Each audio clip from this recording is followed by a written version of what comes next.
गृहस्थ लोगों के लिए हम थोड़ा सा आते हैं वापस से दशम महाविद्याओं पर। ये 10 महाविद्याओं के वो कौन से पूजा के तरीके हैं, ये वो कौन से रास्ते हो सकते हैं जिससे एक गृहस्थ जीवन में व्यक्ति जो किसी गुरु परंपरा से अभी नहीं जुड़ा हुआ है पूजा पाठ कर सकता है? कोई रास्ते ऐसे हैं? देखिए, जब भी आप किसी सिद्ध मंदिर में जाते हैं, अगर आप सिद्ध पीठों पे जा रहे हैं या आप कामाख्या क्षेत्र में जा रहे हैं, आप किसी भी मंदिर में जा रहे हैं, दशम महाविद्या नहीं, मैं समस्त देवी देवताओं से कृपा कैसे प्राप्त करें ये आपको बता देता हूँ, जो हमें अपनी गुरु पद्धति से, परंपरा से मिला है। ठीक है। 5 शब्द बोलने पर देवता आपसे प्रसन्न हो जाएगा और आपके साथ चलने लगेगा। कौन से हैं वो 5? That will be like a bullet proof jacket. 5 शब्द बोलने पर देवता आपके साथ हो जाएगा, आपका इष्ट सदा आपकी रक्षा करेगा, आपका रक्षण शत्रुओं का भक्षण। कौन से है वो 5 शब्द? देखिए, पहला आप बोले कि हे प्रभु या हे देवी, जिसकी भी आसान, हे माई, जिसकी भी साधना करते हैं, आप कृपा करें मेरे ऊपर अपनी अनुग्रह शक्ति से, तिरोधान शक्ति से, या कई जगह तपोधान शक्ति बोलते हैं, क्रिया शक्ति से, ज्ञान शक्ति से और इच्छा शक्ति से। ये 5 कृपाएं आपको मांगनी। ये 5 कृपाएं कि इन 5 शक्तियों से आप मेरे ऊपर कृपा करें, 24-24 घंटे में रिजल्ट मिलेगा।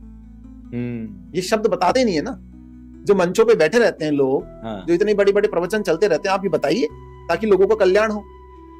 केवल धनार्जन के लिए हमें सब नहीं करना है ना। आप अपनी क्रिया शक्ति, ज्ञान शक्ति, इच्छा शक्ति, तपोधान या तरोधान शक्ति, अनुग्रह शक्ति से मेरे ऊपर कृपा करें, ये आप कर सकते हैं। इन 5 चीजों को अगर बोलेंगे आप, डेली बोलिए, नित्य बोलिए, सुबह उठते समय बोलिए और रात्रि में सोते समय बोलिए।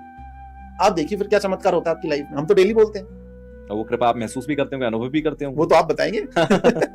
नहीं, मैं इसको जरूर फॉलो करूंगा और अगली बार अगले पॉडकास्ट में कभी मिलूंगा तो आपसे जरूर इस बात के क्या असर हुआ मेरी जिंदगी में मैं उस पर बताऊंगा। अब मैं आपसे थोड़ा सा डार्क एनर्जी पे बात करूंगा। आजकल बहुत सारे पॉडकास्ट होते हैं डार्क एनर्जी को लेकर, और जब डार्क एनर्जी की बात होती है तो माँ काली की सबसे पहले बात होती है। शमशान काली का जिक्र आपने बीच में किया ही था।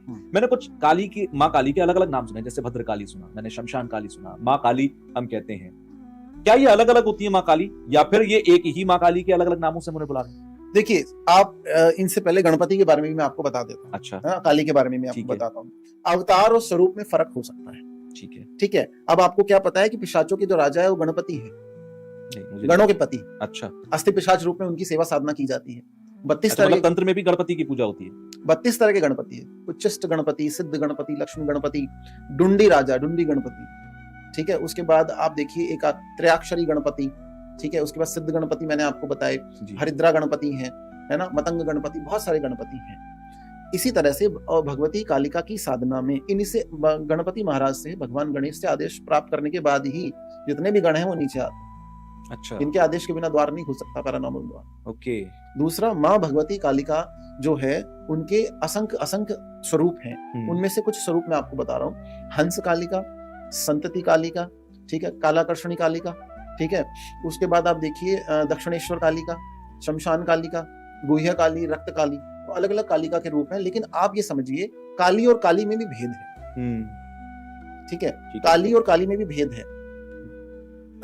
दक्ष यज्ञ को नष्ट करने के लिए और भगवान शंकर के द्वारा जब अपनी जटाएं फेंकी गई तो वीरभद्र प्रकट हुए और भद्रकाली प्रकट हुई। ओके। वो भद्रकाली जो है वो केवल दक्ष के मारण के लिए प्रकट हुई। वो शमशान कालिका है।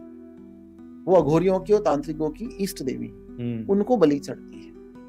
क्यों? क्योंकि शमशानवासी तांत्रिक शमशान में रहते हैं, वो क्या मिलेगा, जो मिलता है वो चढ़ा देते हैं, भोले, और वो दया करती है माँ। ठीक है। लेकिन जो घर में आप पूछ रहे हैं वो भद्रकाली है, जो गणेश जी का मस्तक कटने के बाद करुणा और दया से विक्षोभ और क्रोध में आ गई अपने पुत्र की रक्षा के लिए। तो वो कालिका दूसरी है, वो कालिका दक्षिण काली का रूप है। ठीक है। तो दोनों कालियों में भेद है।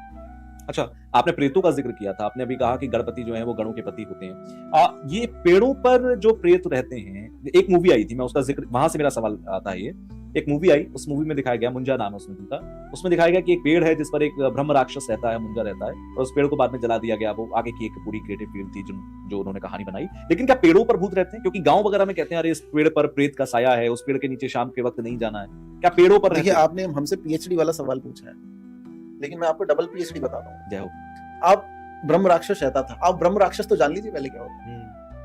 तो कहने का मतलब ये अलग अलग एंटिटीज होती हैं। यक्षिणी हो गई, गंधर्वनी हो गई, यक्ष गंधर्व हो गए, ठीक है। उसके बाद बेताल हो गए, है ना, ठीक है। छदम बेताल होते हैं, ठीक है, उसके बाद ब्रह्म राक्षस होते हैं, पिशाच होते हैं, प्रेत होते हैं, अलग अलग योनियां होती हैं।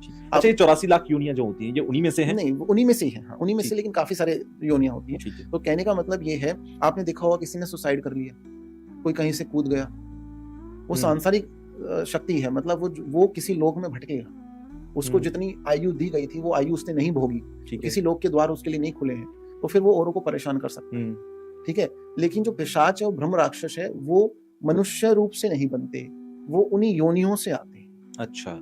जैसे कोई सिद्ध महात्मा है, जैसे आपने देखा होगा किसी को जल समाधि दी गई, जी बिल्कुल, किसी को आकाश समाधि दी गई, बिल्कुल, किसी को भूमि समाधि की दी गई, इनके शवों को निकाल के किसी ने शमशान क्रियाओं के द्वारा मशान जगा के सिद्ध कर लिया, तो फिर यही बेताल या बन जाते हैं, उग्र बेताल, महाबेताल, यही बन जाते हैं। ओके, ठीक है जी। अब आप देखिए जो सुगंधित पौधे हैं, जैसे आजकल आपने देखा परफ्यूम, ऊद का परफ्यूम बहुत आता है, हाँ हाँ, तो ऊद का पौधा होता है, अच्छा, ठीक है, और रक्तमालिनी का पौधा होता है, इनमें यक्षिणियां वास करती है। मदार के पेड़ में भी, अकुए का पेड़ बोलते हैं, मदार के पेड़ में भी यक्षिणी वास करती है। इसके अलावा आप देखेंगे राजस्थान, हम तो राजस्थान क्षेत्र की बात बता सकते हैं कि हम वहां से आते हैं, तो राजस्थान में हर कीकर के पेड़ में, हर बबूल के पेड़ में, हर करौंदे के पेड़ में कहीं ना कहीं कोई एंटिटी चिपकी ही मिलेगी। तो हम तो ये लोगों को ये सलाह देते हैं कि बबूल, कीकर और करौंदे के पेड़ के आसपास कभी खड़े ना रहें। कहते भी हैं, गांव वगैरह में पहले बहुत कहा जाता था कि जो सुगंधित पेड़ होते हैं पहले तो उनसे ही दूर रहो, और ऐसे जो आपने पेड़ों के नाम बताए, इनसे शाम के वक्त नहीं जाना इनके आसपास। हाँ, तो इन पेड़ों के आसपास रहता है कई एंटिटीज का, नेगेटिव एंटिटीज का वास, जो पुराने बहुत सालों पुराने पीपल और बरगद के पेड़ हैं, बिल्कुल उनमें रहता है। तो एंटिटीज यहाँ उनकी पूजा होने लगती है। नहीं, पूजा हो रही है, वो रात्रि पूजा का विधान नहीं है पीपल और उसका, बरगद का। पंच देवता दिन में वास करते हैं पीपल में, तो वो पूजा उनकी होती है। ओके, वो उनकी पूजा है।